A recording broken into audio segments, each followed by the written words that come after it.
3 mois d'émeutes, de combats de rue, 3 mois de marches et de manifestations. La colère de Kabyle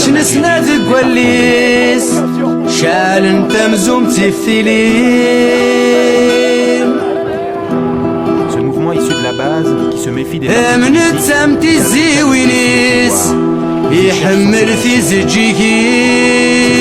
ce sont d'abord celles des jeunes comme Mohand. Il a participé dès les premiers jours aux manifestations. Nous avons suivi dans son village pour comprendre les raisons de cette révolte.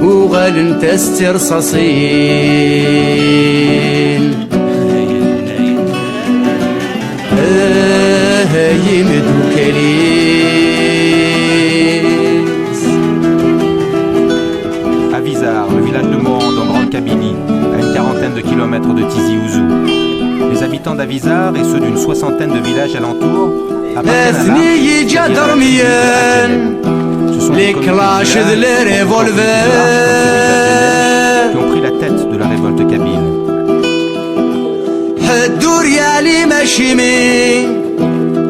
Mohand était éducateur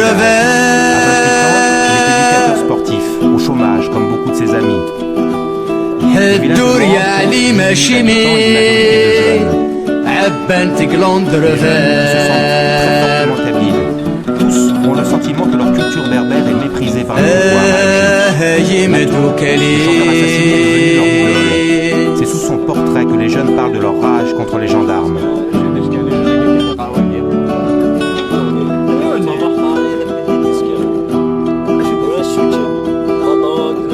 la brigade متحوزان ثروة ناسي كود بيان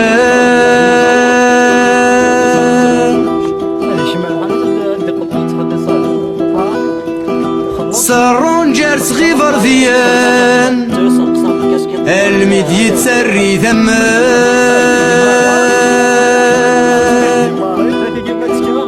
كملنا سكنة تقذان صورة فالر يثمران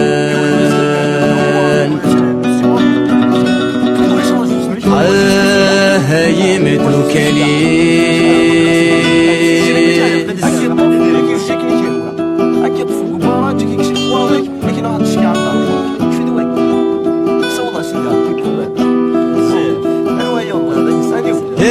العجبس والشيونيس العجب سانسيد يتنو الفوس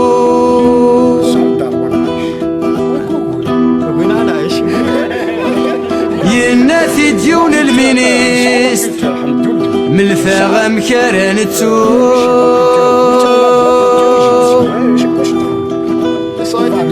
اكوثن يرنك نغان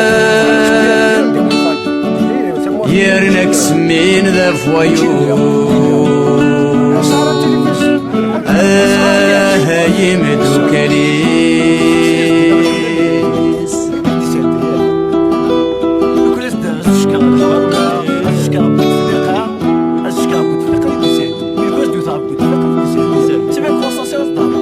صعطاش نسنا قوال ننسان شعل انت مزوم تفتيلين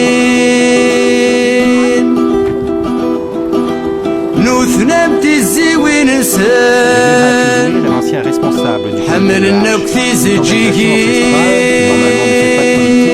gérer les conflits à l'intérieur de la tribu. ورثفذي ثركي ثنسان قول انت سنتي رصاصين En 1988, il y a déjà eu des événements. هاي مدوكالي Absolument. Ça a fait comme si la guerre n'était pas finie. هاي مدوكالي La guerre est toujours là. Ce qu'on demande, nous, dans la lettre qu'on doit apporter à Bouteflika, c'est de prendre en charge le dossier des morts, le départ de la gendarmerie, qu'ils acceptent la langue berbère. D'ailleurs, vous aussi, vous aviez parlé du problème de la langue berbère avant. Bien sûr, le berbère c'est ma langue, même si je parle aussi l'arabe. C'est ma langue, c'est celle qui me convient. Je suis allé chez le juge 2 fois, et à chaque fois il m'a parlé en arabe. Moi j'ai refusé de lui répondre en arabe.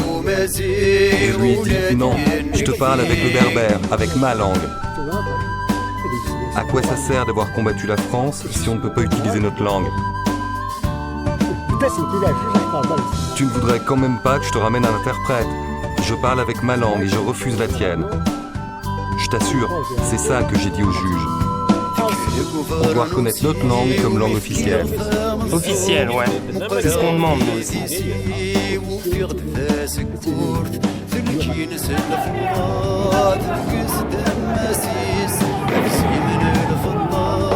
Tout a commencé le 18 avril dernier, avec la mort d'un lycéen de Beni Douala. Le jeune est tué par une rafale de Kalachnikov tirée par un gendarme à l'intérieur de la brigade. Dans les semaines qui suivent, c'est toute la Kabylie et même au-delà qui s'embrase. Au cri de pouvoir assassin, les manifestants expriment la rage de toute la jeunesse algérienne. Génération désespérée dans un pays pourtant qui figure parmi les plus gros producteurs de gaz et de pétrole.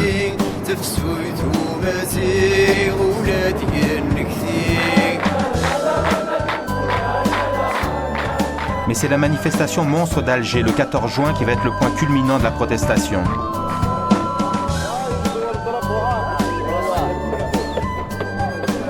Les manifestants sont venus par bus, certains même à pied, plusieurs jours avant. Des centaines de milliers de personnes convergent vers la capitale, à l'appel de la coordination des Harches. Elles veulent le retrait des forces de gendarmerie, la reconnaissance de la langue berbère. Les jeunes dénoncent la hogra, c'est-à-dire le mépris des autorités et l'injustice. L'une des plus impressionnantes manifestations depuis l'indépendance se termine dans la confusion. Les jeunes provocateurs infiltrés parmi les manifestants cassent l'élan populaire. 4 morts, 300 blessés, un traumatisme pour les organisateurs.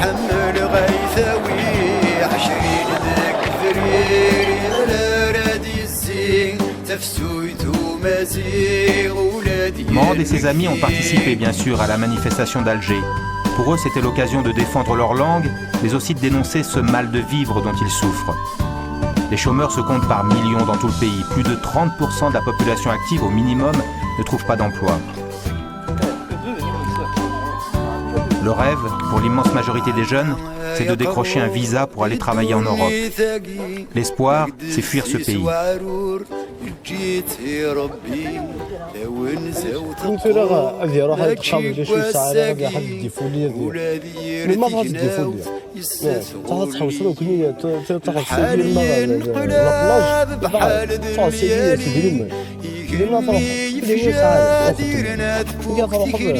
القهوة تفضل سيديسون القهوة يصار من البا الدرجة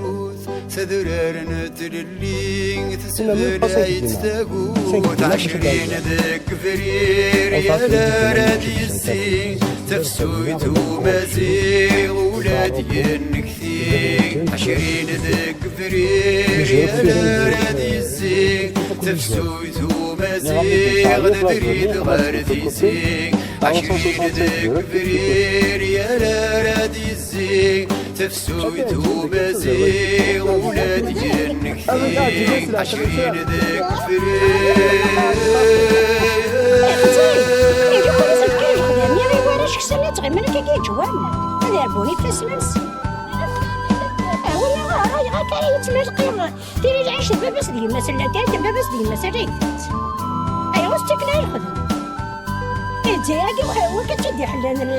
دمجو هذه تدي حلال نسيكي غاك دمجو هذوني ويفغ مس ويفغ الكازيس ويفغ مس ويفغ بابس ايوا اللي غادي يسحب مكالتو وذاك ثرطان ذويدي تذكرم ساسي في الحراش ذويدي تذكرم ساسي في الحراش ذويدي تعدمام ذويدي تعكفام ذويدي تغطرم الوعر والصرصاص ذويدي تغطرم الوعر والصرصاص مكارنت الرشد تجلم تولى سجل تسيسك تزمام السن ميدن سوسيل الليل ولاش ولاش سمح ولاش ولاش ولاش سمح ولاش Comment on sert mal de l'espace pour Valencia? Mais c'est qui a تقرا يبان هذا وي يبان هذا لو كيزاو هذا مكانتو وذاك يقغلين مرفان سالو مش بطن الدين مرفان سالو مش بطن الدين ماشي ظاهر لك اتفاك تعوسو بالبطل الخضرين هذي غلي وزقلو ذي الحكومة الكين هذي غلي وزقلو ذي الحكومة Les femmes sont les grandes absentes des comités de village. Dans ces assemblées traditionnelles, elles n'ont pas leur place. Certaines ont bien manifesté à Tizi Ouzou, mais la grande majorité des femmes ont regardé passer la révolte sans y participer directement. Dans la journée, elles n'ont pas le temps de respirer. À la maison, ce sont elles qui jonglent pour assurer le quotidien. Sans les petites pensions ou les retraites, sans l'argent des immigrés, beaucoup de familles n'arriveraient pas à joindre les deux bouts.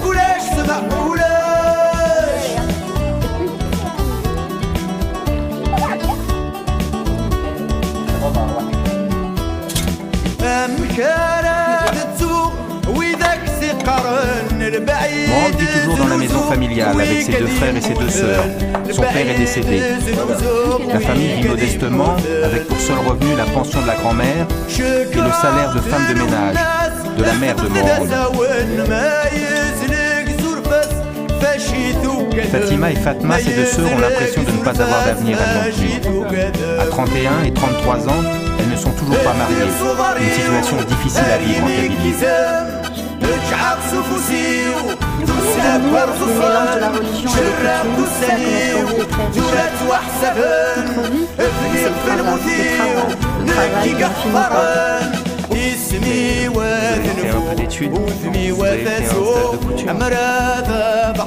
Oui, c'est vrai. On a étudié un peu. On a un diplôme de couture.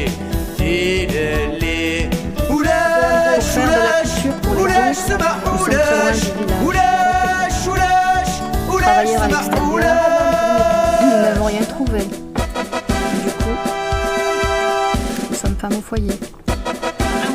Il nous arrive d'apprendre aux filles qui le veulent les rudiments de couture. Attends tes bras formes, ma sœur. J'ai encore envie de manger.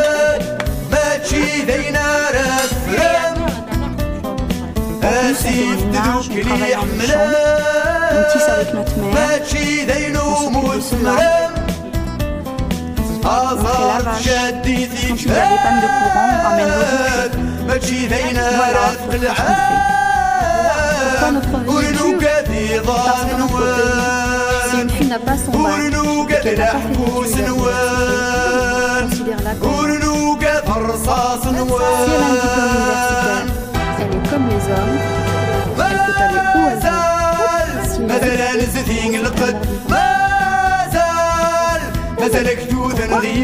parce que toutes les portes lui sont fermées, il lui reste un seul espoir, le mariage. C'est tout. الرفر نغيت صوبت ورنو قد ضان نوان ورنو قد الحبوس نوان ورنو قد الشعر نوان ما زالك توت نغيبت D'autres sont dans une situation pire que la mienne. Certaines finissent carrément par se suicider. C'est cela la situation de la jeune fille ici. C'est pas partout pareil.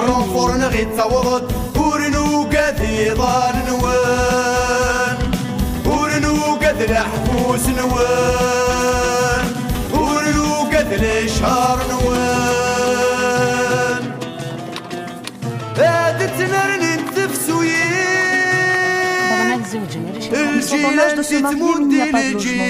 Les filles qui sont en âge de se marier attendent. Les garçons attendent aussi. Ce n'est pas possible. C'est normal qu'il y ait tous ces événements. Un jeune de 30 ou 40 ans qui est réduit à demander de l'argent sur la retraite de ses grands-parents, ça c'est une vie, ça. Tu es obligé d'être. Moi, si j'avais la force d'accompagner les manifestants, je l'aurais fait. Je leur ai dit, emmenez-moi près de la maison du gouvernement, je me reste là-bas. S'il y avait 20 femmes comme moi, on irait ensemble et on ne bougerait pas. Est-ce qu'on obtient le droit de vivre?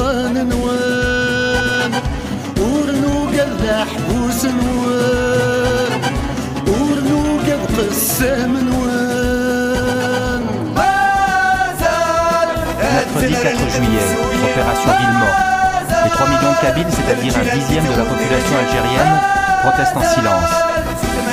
Cette grève générale est aussi une journée de deuil. Une soixantaine de manifestants ont été tués depuis le début des événements. La coordination des comités de village et de Arche montre qu'elle a toujours une bonne partie de la population derrière elle. Un nouveau défi adressé au pouvoir qui, depuis des semaines, ne veut rien entendre. Le président Bouteflika déclare que le mouvement est manipulé et il voit un complot de l'étranger.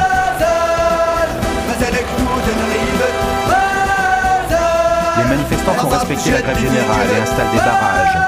Quelques conducteurs râlent, ils sont peu nombreux. Maintenant, même c'est la fumette, on n'a pas le droit de sortir de chez soi. Le pouvoir nous a condamnés pendant très longtemps et cela dit, tu ne dois pas sortir aujourd'hui de la maison. Je sais pas où il faudrait aller. Personne ne t'a dit de pas sortir de chez toi. Si, vous dites qu'il ne faut pas sortir aujourd'hui de la maison. C'est une journée de deuil, et c'est normal. Je vais te dire, moi, pourquoi. C'est tes frères qui sont morts. Ben oui, je sais, l'un d'entre eux est mon frère. Alors ne dis pas des mots déplacés comme ça. Le lendemain, à Tizi Ouzou, Mohand retrouve les représentants des Arches. Ils sont quelques centaines de délégués qui doivent partir ce matin à Alger pour porter une lettre au président Bouteflika. Toujours les mêmes revendications, le départ des gendarmes, la reconnaissance de la langue. Hassen Salah, un militant berbère de la première heure. Hassen appartient au même comité de Arches que Mohand. Très actif depuis le début, il a une grande influence sur les jeunes. Ça leur parlait d'interdire la marche, mais nous, on ne s'est jamais demandé. En tant que citoyens, nous sommes. Nous jugeons que nous avons le droit de marcher. Sans autorisation, il n'y a pas lieu de demander à quelqu'un de respirer.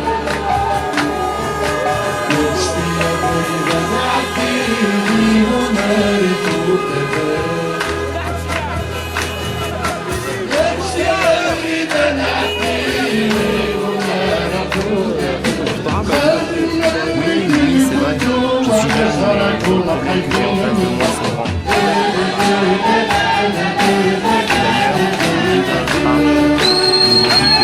jeunes, de se faire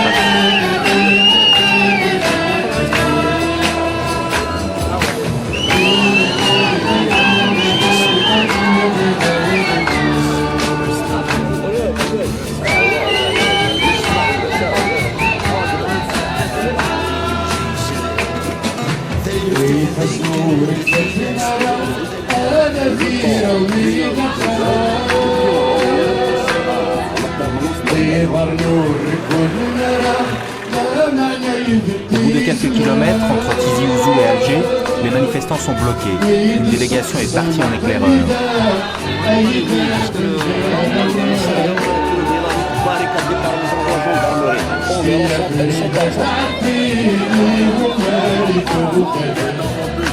Faut-il repousser le chemin, organiser un sitting, forcer le barrage? Chaque délégué ou presque a un avis différent. Pendant des heures, le cortège va hésiter.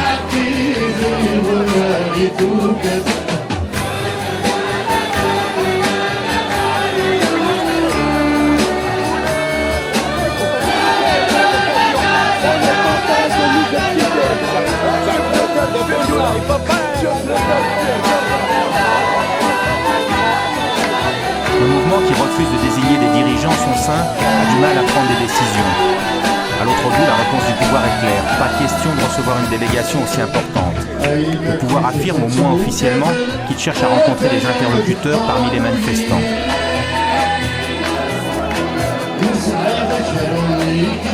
En fait, Alger craint surtout une nouvelle démonstration de force. La délégation a été voir le barrage de gendarmerie. Leur réponse, c'est qu'ils veulent laisser passer seulement 20 personnes pour aller à Alger. Les 20 personnes, ça suffit pas à représenter.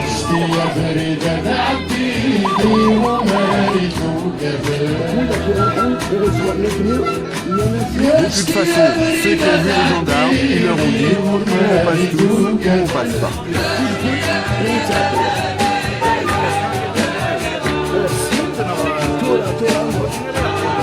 Finalement, Hassen et tous les délégués n'iront pas à Alger.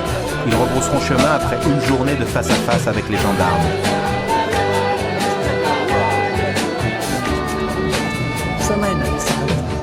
Le lendemain, dans un lycée d'Asfoun sur la côte kabyle, Mohand se rend à une nouvelle réunion de tous les comités de Arche de la Kabylie. La colère n'est pas retombée, mais le mouvement piétine. Les divergences apparaissent entre délégués. Le mouvement s'est construit sur le rejet ou au moins la méfiance vis-à-vis des partis politiques. Mais tout le monde n'est pas d'accord. D'abord, cette histoire d'exclusion, pas de parti politique, pas de syndicaliste, pas de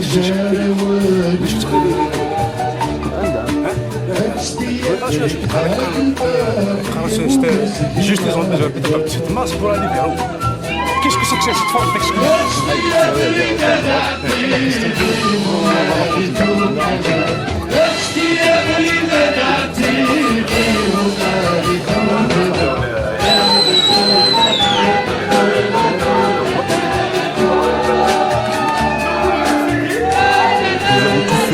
RCD n'entre plus ici, c'est chose réglée. Nous avons tout fait pour que le FFS n'entre plus ici, c'est chose réglée.